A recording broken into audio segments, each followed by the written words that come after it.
I will be presenting the handling study, which is a study which is an initiative by the Arab Adult Arthritis Awareness Group, which is a special interest group and under the umbrella of AAALAR, as Dr. Basel said. And I will be, this will be the handling study, which is how are the rheumatology patients dealing with the COVID-19 pandemic in the Arab countries.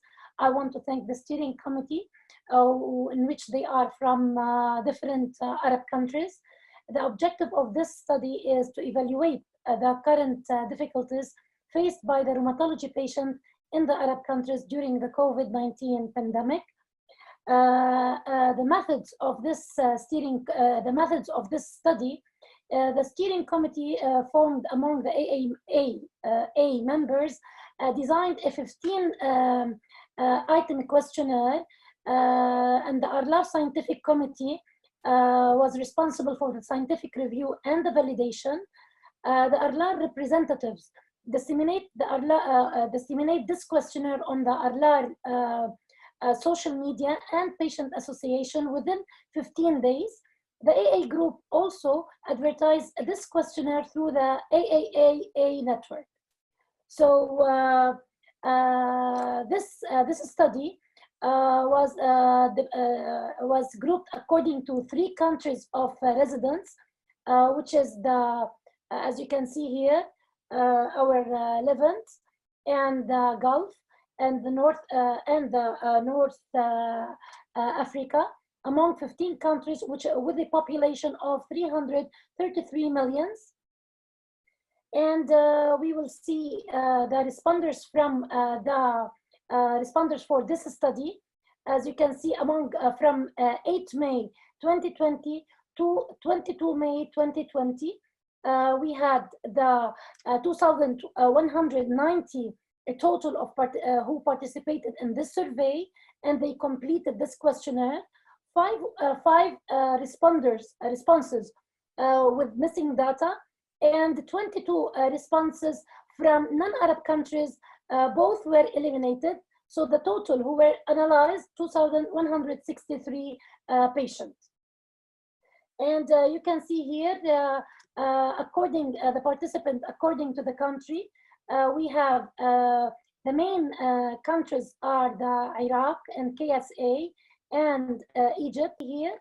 According to the region, we divided them according to the Levant, which is 35%, and the Gulf 33%, and the North Africa 32%. And by age distribution, the mean age of the participant was 40 years, in which they were similar in the 3 regions with a p-value 0.814. Here we divide them according to gender balance, and the females, as you can see, 75%, which is the they were most female with a percentage of 75%, and the male in comparison to male 25%. They were also similar in the 3 regions with a p-value 0.923. So we will see now the impact of COVID-19 on rheumatic management, and we will see the first one, the impact of COVID-19 on rheumatology visits. The impact on rheumatology visit was associated with the country of residence with a p-value less than 0.01. We can see the Levant less impact on the visits, while in the Gulf more remote visits. And the factors associated with negative impact of COVID-19 pandemic on the patient visit to the rheumatologist. Here we need to say that we are comparing the private sector to as compared to the public and university hospitals, in which the factors was mainly the gender, which is the female, had you can see higher negative impact with a p-value 0.08, and the region the highest impact was in the Gulf and the North Africa, and the lowest was in the Levant with a p-value less than 0.01. The medication non-persistency with a p-value less than 0.01, and the acceptance of teleconsultation with a p-value less than 0.06. What about the impact of COVID-19 on chronic medication? We can see here, according to the graph, 15% stopped because of shortage, and mainly you can see in North Africa.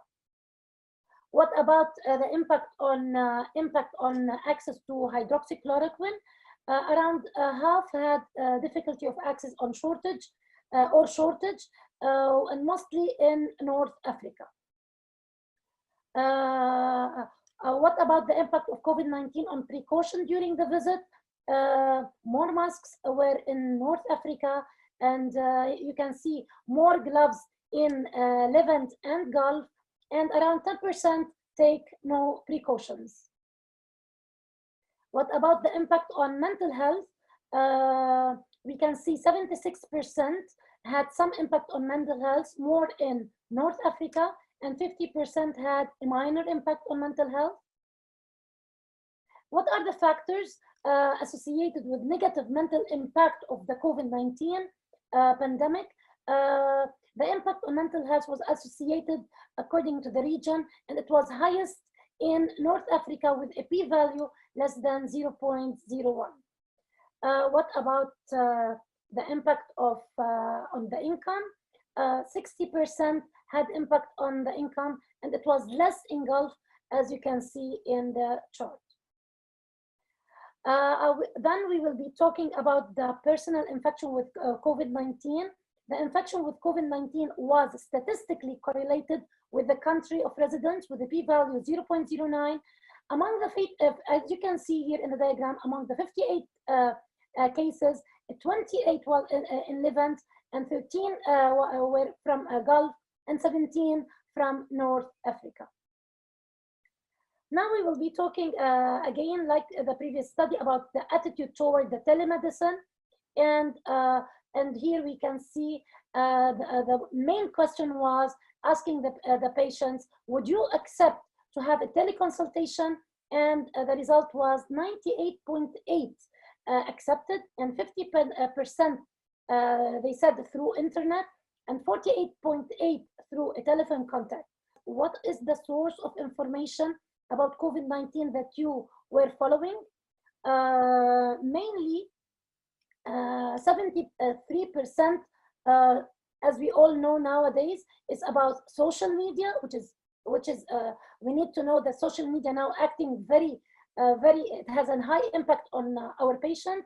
51% television, and the source 8% from newspaper, 6% radio, and 30% from healthcare provider, 20% from friends and family. So I will be saying the take-home messages from the handling study, which is our depending, number one, about the responses of patients to our online survey. We had 2,163 patients within 15 days. They responded to us. Their mean age was 40 years. Most common were the females, with 75%, and they said about the home, 48%. So what are my second take-home messages? It will be for COVID-19 has a significant impact on impact on rheumatic diseases management. Rheumatology visit 82%, and chronic medication 31%, access to hydroxychloroquine 47%, mental health 66%. Also it affected the income, which is 62%, personal infection 3%, and personal isolation, which is 47%. The take-home message is number 3. It is did they accept the telemedicine, which is it well accepted? 50% accept it through an internet with the highest in Levant, and 49% accepted through telephone, and it was high in Gulf. The recommendation from both studies was beautifully done by Dr. Nelly and Dr. Lina. However, we highlighted the drug availability, the importance of the drug. Very important to improve telemedicine in our region, the AAALAR region, as we see that there is hesitation in this. Also following the drug interaction and the COVID-19 with drug use in rheumatology, mental health impact in rheumatologists and on also patient. We need to organize ourselves to have guidelines and to communicate with patient and with rheumatologists. So acknowledgement of this study, the steering committee, the AAALAR members who helped in the recruiting, and the reviewer from around the world.